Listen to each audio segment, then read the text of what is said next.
Hey, what's up YouTube? It's ICU, and today, ensuing the release of iOS 13.5.1 to the general public, I'm going to show you how to downgrade iOS 13.5.1 back to 13.5 so that way you can jailbreak with Unc0ver. And by the way, I did also want to mention that these exact same steps will work for updating to iOS 13.5. If you've been holding off on updating until now, you need to do so. This is going to be your last chance to get on the latest jailbreakable firmware. So again, I will repeat these exact same steps, even though we're targeting downgrading from 13.5.1, will also work if, for instance, you wanted to update from iOS 13.3 or any lower iteration of iOS 13 for that matter, or heck, even iOS 12. If your device can update to iOS 13, these same steps will apply for updating to iOS 13.5, regardless of which firmware you're on. As those of you who may already be on 13.5.1 might have noticed, if you attempt to jailbreak via Unc0ver, it will simply say unsupported. That's because the only reason this firmware, 13.5.1, even exists is to close the Unc0ver jailbreak. Literally, that is it. Now, this tutorial is incredibly time sensitive, so check down below in the description as well as the pinned comment. It will let you know whether Apple is still signing iOS 13.5. More on that in just a second, but first, if you want additional details on iOS 13.5.1, 13.5, the general jailbreak situation as it stands right now, then check out my detailed jailbreak analysis video that I pushed out after 13.5.1's release, linked in your cards now, as well as down below in the description, and also timestamps can be found in the description as well. And finally, as one last prelude, if you're watching this guide at a later point and you happen to miss out, subscribing with notifications set to all is your absolute best way to stay in the loop related to all things jailbreaking, be it the next jailbreak, when it's going to be released, which firmwares it will target, whether you should update, whether you should downgrade, whatever the case may be, just be sure to subscribe. You will be in the loop.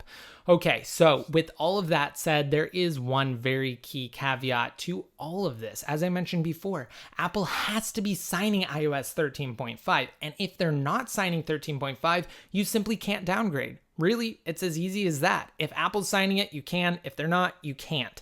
You cannot restore, downgrade, or update to a firmware that Apple is not signing. That's just the way it works. Apple wants to ensure that you stay on the latest software, but there is always a window, albeit a very small window, when you can downgrade to the last firmware after Apple pushes out a new firmware. No one knows when Apple will stop signing 13.5. It could be today, it could be next week, but there will be updates to this guide in the description, into the pinned comment, and also in the resources we're about to go over, so that way you really can't miss whether or not Apple is signing it.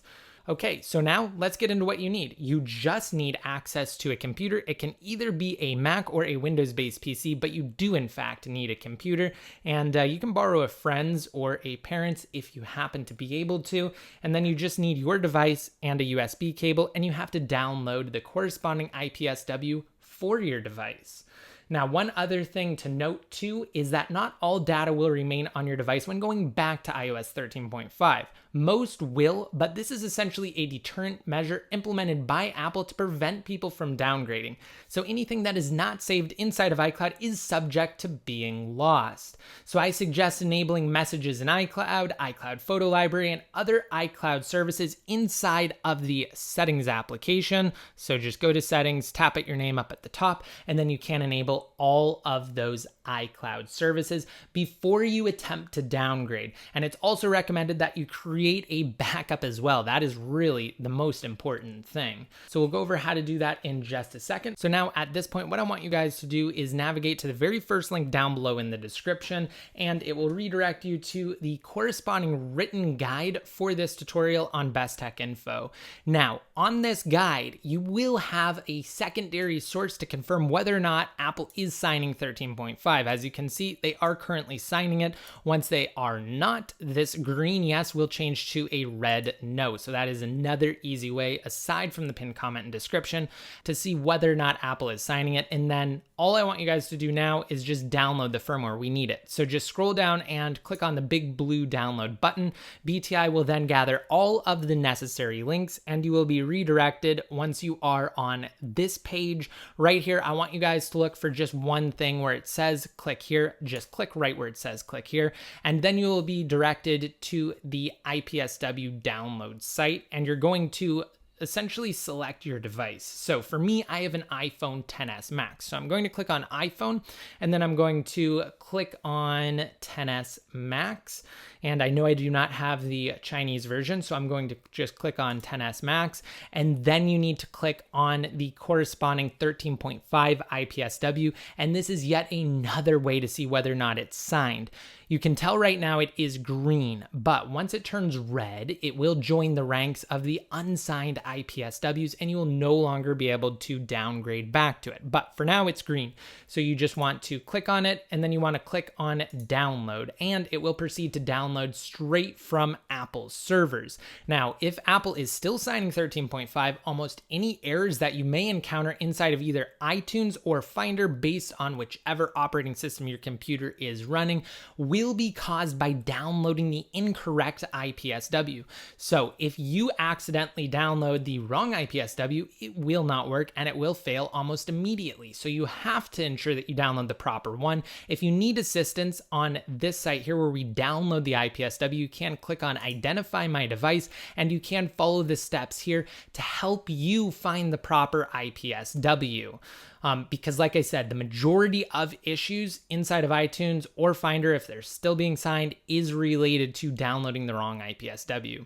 Okay, so once we have it downloaded, that's all we need from the web. You can close out of your browser of choice. And now I want you guys to open either iTunes or Finder if you're on a Mac. So iTunes for Windows, Finder on a Mac. Make sure iTunes is updated if you are on Windows, and then just connect your device to your computer via a USB cable. My iPhone is already connected through this dock right here.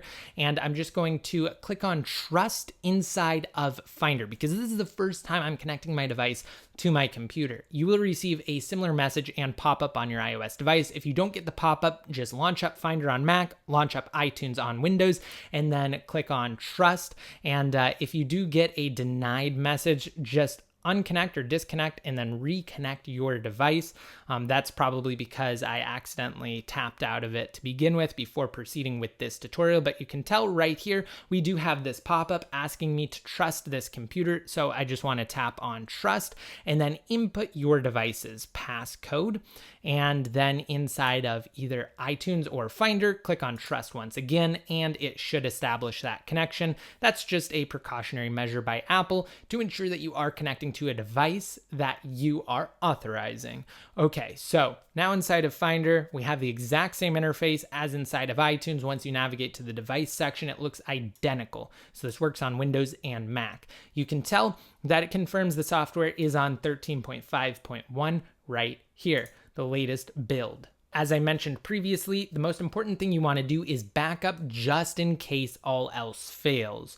So what I want you guys to do is just look for the backup button right here. Just click it. It says backup now. And also, if you do want to save things like your health data, your personal data, then click on encrypt local backup and you will be asked to input a password if you've never done this before. Otherwise, you will have to use the same password you used to previously encrypt your backup. So you need to know that. So I'm going to click on cancel. I don't want to encrypt it. It's fine. Just click on backup now. And in fact, I don't even need a backup. I'm fine. This is just my test device, but I recommend you guys back up. I cannot stress that enough. Whether you're on Mac or Windows, just back up, guys. It's that easy. Next, you need to either hold down the Option or the Alt key if you're on a Mac. So hold down Option or Alt. If you're on Windows, hold down the Shift key. So for me, I'm holding down Option. If you're on Windows, hold down Shift and then left click on Check for Update. And once you do, it will bring you to this navigation window and you need to point it at your device's corresponding iOS 13.5 IPSW. So mine is right here. I'm clicking on it, followed by open, and then you will receive a message inside of either Finder or iTunes asking you whether or not you want to approve this update back to iOS 13.5. I know the language is a little bit weird. It says update even though we're downgrading, but essentially this is the way we're actually going to downgrade to ensure that we retain the majority of our data and we simply go back to 13.5 in the easiest and most convenient manner. So I'm going to go ahead and click on update now. And then once you do, it's just going to prepare your device for software update, and you will be asked to input the passcode on your device shortly. So just give it a second. Sometimes it can take a little bit of time, but here we go. We can just input our device's passcode right now. And once that's done, you can just click on continue. And really this is the extent of what we see inside of Finder here on Mac. It basically just says that it's preparing for software update. And we get this little kind of arrow spin wheel over here inside of Finder. That's all you get. You want to refer to the status on your device itself. So that is how you will know how far along in the downgrade process your device is. It's also going through a number of checks with Apple's servers right now, so you know that as of recording this video, Apple is of course signing 13.5 because we wouldn't even get this far if they were not.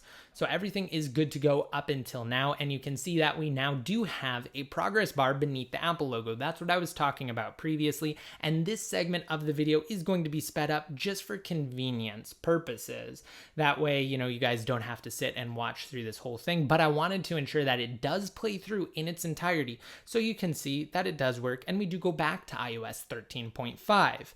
So let's just go ahead and let this thing process. So I'm just going to go ahead and let this thing process, and I'll be back once it's done. Remember, this is sped up inside of Post, so it should be done right about now.